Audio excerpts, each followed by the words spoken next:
Сәлеметсіздер ме, ұстаздар? Мен бүгін комментарийдегі Аиданың сұрауы бойынша педагогика мен әдістемеден аудио видеоны жалғастырып жатырмын. Егер бүгін мен 65-ші сұрақтан бастап оқимын, ал алдыңғы 1-ден 30-ға дейін және бір видео бар, сосын 30-шы сұрақтан 65-ші сұраққа дейін тағы екінші видео бар. Ол видеоларды көру үшін сіз каналға жазылыңыз және сол жерден тауып аласыз. Ал егер видеоны жалғастырсын десеңіздер, комментарийге тағы да жазуларыңызды сұраймын. Ал бастаймыз. 65-ші сұрақ. Адамдардың қалай білім алатынын түсінуге бағытталған теориялық экспедициялардың негізгі бағыттары. Жауабы: әлеуметтік теоретиктер, мотивациялық, аффективті теоретиктер және когнитивтік психологтар. 66-шы сұрақ. Адамдардың қалай оқитындығы туралы негізгі бағыттарды атаңыз. Жауабы: әлеуметтік психология, аффективтік теориялар, когнитивтік психология. 67-ші сұрақ. Адамдардың қалай оқитындықтары туралы білім саласындағы заманауи жетістіктер дегеніміз не? Жауабы: әлемді өзгеше қырынан қарастыру арқылы танып білу үшін оқуды шынайылықты өзгеше түсіну және түсіндіру тәсілі ретінде қарастыру. 68-ші сұрақ. Адамдардың қалай оқитынын түсіну теориялық экспедициялар негізгі бағыттары қандай? Жауабы: әлеуметтік психология, аффективтік теориялар, когнитивтік неврология. 69-ші сұрақ. Адамдардың қалай оқитынын түсіну теориялық экспедициялар негізгі бағыттары қандай? Жауабы: әлеуметтік психология, аффективтік теориялар, когнитивтік психология және неврология. 70-ші сұрақ. Адамның өздік базалық мәдениетін қалыптастыру және өздік дамуға бағытталған жүйелі есті әрекеті не? Жауабы: өздік тәрбие. 71-ші сұрақ. Адамның өсуіне ерекше назар аударылған тәсіл қандай? Жауабы: оқытудағы гуманистік тәсіл. 72-ші сұрақ. Айтылған пікірге қосып аларыңыз бар ма? Жауабы: әріптестердің кәсіби дағдылары мен олардың өзіне деген сенімін дамыту. 73-ші сұрақ. Акселерация дегеніміз не? Жауабы: оқушылардың оқу бағдарламасына сай тез дамуының түрі болып табылады. 74-ші сұрақ. ақш-та, Америка құрама штаттарында білім беру жақсы білім беру бағдарламасын төмен жалғастырудан емес, осы бағдарламаға төмен сұраныстан екендігін дәлелдеген ғалым кім? Жауабы: Ричард Элмор, 1996 жыл. 75-ші сұрақ. Ақпарат толық болу үшін тағы қандай деректерді пайдаланамыз? Жауабы: деректер жинау арқылы ұйымдастырушылық диагностика жүргізу қабілетін пайдалануға болады. 76-ші сұрақ. Ақпараттарды тарату және мәселелерді шешу мақсатында ой бөлісу дегеніміз не? Жауабы: талқылау.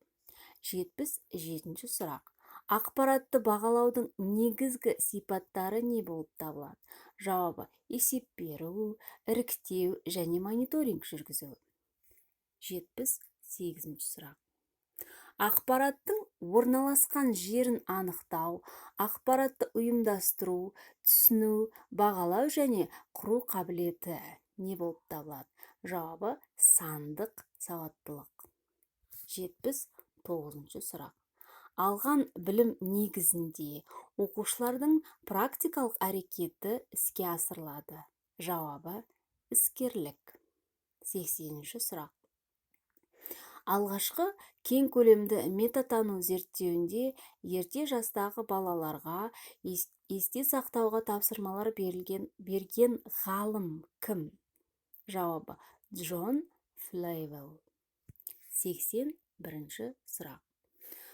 Алдағы оқыту туралы шешімді қабылдау мақсатында оқыту нәтижесінің жүйелі қосындысына бағытталған қызметті белгілеу үшін пайдаланылатын ұғым не деп аталады? Жауабы ойлау. 82-ші сұрақ. Алдын ала ойластырылған дескрипторлар мұғалімге оқушының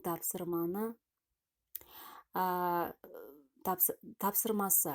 Жауабы оқушылар мен ата-аналарға сындарлы кері байланыс беруге дейді. 83-ші сұрақ. Алдын ала пайдалану лексика және қажетті тіркестер, оның ішінде тіл, уақытылы контекст, пән бойынша оларды қалай пайдалану керектігін білу үшін не істеу керек? Жауабы алдын ала оқыту дейді. Алдын ала оқыту керек. 84-ші сұрақ. Алдыңғы жұмыстар портфолиосын бағалау үшін оқушылар үнемі не істеуге болады? Жауабы сақтап қоюға болады. 85-ші. Алдыңғы қадамдарды жоспарлау және орындау мақсатында іс-әрекет жасау, мысалы оқыту және оқу, іс-әрекет нәтижелерін сыни талдау және бағалау барысындағы мұқият ойлану үдерісі. Жауабы іс-әрекеттегі рефлексия. 86-шы. Александр зерттеген диалог үлгілерінің ішіндегі артығын анықта. Жауабы бағалау. 87-ші сұрақ. Александр өз тәжірибесінде диалогтың неше үлгісін анықтаған? Жауабы 5 үлгісін анықтаған. 88-ші. Александрдың зерттеуіне сәйкес диалогтың 5 үлгісіндегі механикалық есте сақтау. Жауабы үнемі қайталап отыру арқылы фактілерді, ойларды жаттау. 89-шы сұрақ. Американдық психолог Карл Роджерс 1960 жылы жарияланған өз зерттеулерінде нені қолданды?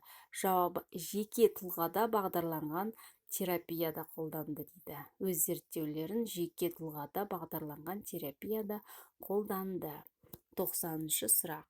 Аталған мүмкіндіктердің қайсысы оқыту үшін бағалауды қолдануда мұғалімге Блум таксономиясы ұсынатын мүмкіндіктерді сипаттайды? Жауабы мұғалімнің төмен дәрежелі ойлаудан жоғары дәрежелі ойлауға дейін дамуға көмектесетін сұрақтарды қою мүмкіндігі. 91-ші сұрақ. Аткинсон мен Шифрин қысқа мерзімді есте сақтау адамның жадында негізгі орын. Неше сөз пайдаланылады? Жауабы 6000 сөз дейді. 92-ші сұрақ. Ауызша және тұжырымдамалық білімнің сақталуына жауап беретін мидың бөлігі. Жауабы самай бөліктері. 93-ші сұрақ. Ауызша, жазбаша сөйлеу түрлері арқылы сауаттылық не деп аталады? Жауабы модельдеу принципі. 94-ші. Әлемдік тәжірибеде қолданылып отырған сындарлы теориялық оқытуға негізделген тәсіл дегеніміз не?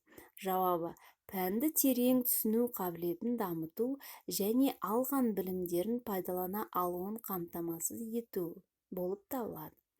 95-ші. Әлеуметтік мәдени теориясындағы маңызды ұғым. Жауабы жақын арадағы даму аумағы. 96-ші. Әлеуметтік сындарлылық тұрғыдан білім беруді түсіну жайында айтқан ғалымдар. Жауабы Выготский 1978 жыл, Вуд 1998 жыл. 97-ші сұрақ. Әлсіз дағдылар. Жауабы мазасыздық, селқостық. 98-ші сұрақ. Әңгіме білім алу мақсатында жүргізілгенімен, оған қатысушылардың өзгелер ұсынған қандай болсын идеяларды төзімділікпен тыңдау қай әңгімелесу түріне жатады? Жауабы топтық әңгіме. 99-ші сұрақ. Әңгіме дебат барысында. Жауабы ой-пікірлерде үлкен алшақтық болады. 100-ші сұрақ. әңгімеге сыныпта бастама жасайтын және де оны бақылап отыратын адам, мұғалім болатын жағдайларды көрсететін модель. Міне ұстаздар, бүгінге мен 100-ші сұраққа дейін оқыдым. Келесі видеоларды жіберіп алмас үшін каналға жазылып, комментарий жазуды ұмытпаңыз. Тыңдап көргендеріңізге рахмет. Сау болыңыздар.